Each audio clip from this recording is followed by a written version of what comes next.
আসসালামু আলাইকুম। আজকে আমরা মৌলের পর্যাবৃত্ত ধর্মর তৃতীয় পাঠ মানে হচ্ছে শেষ পাঠ। এই ক্লাসের মাধ্যমে আমাদের বন্ধন কোণের শেষ ক্লাস এবং আপনারা সবাই আশা করি সুন্দরভাবে বুঝবেন এই ক্লাসটা। চলেন শুরু করি। বিসমিল্লাহির রহমানির রহিম।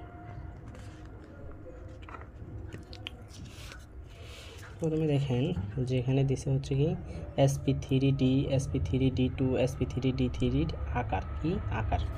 আজকে আমরা sp3d এগুলোর আকারটাকে শিখবো। আচ্ছা, প্রথমে যদি আমি এখানে লেখেন, এখানে আপনারা আমার সাথে সবাই লিখবেন যে sp3d। ওকে, sp3d।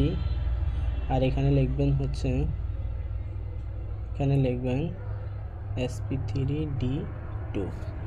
এখানে লেখেন sp3d3 লিখছেন? সবাই লেখেন, এই তিনটা লেখেন।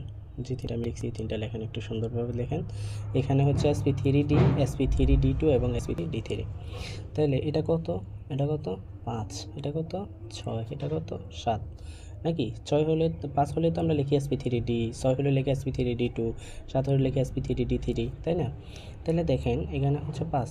তাহলে আপনি বলতে পারেন যে কতর সাথে 2 যোগ করলে 5 হয়, কতর সাথে 6 যোগ করলে 5 হয়, কতর সাথে 2 যোগ করলে 7 হয়, কতর সাথে আমরা যদি দেখি যে 3 যোগ 2 তাহলে হবে কত 5।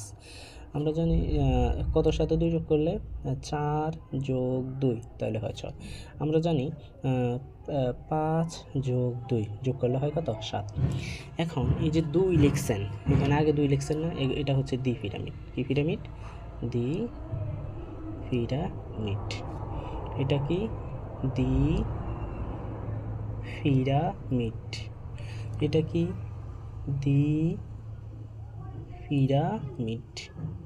দ্বি পিরামিড, দ্বি পিরামিড, দ্বি পিরামিড। হ্যাঁ, তাহলে এই যে এর আগে দেখছেন 3 আছে, তার মানে লিখে এলেন ত্রিকোণাকার। কি লিখে এলেন?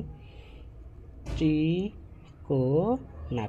ত্রিকোণাকার, ত্রিকোণাকার দ্বি পিরামিড। যদি দেখেন যে কোথাও 5, তাহলে হচ্ছে লিখবেন হচ্ছে ত্রিকোণাকার দ্বি পিরামিড।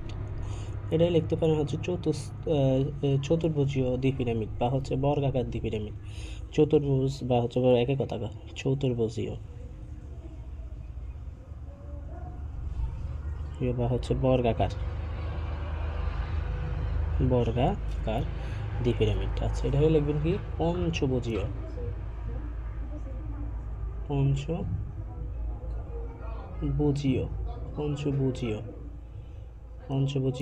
দ্বি পিরামিড। ওকে,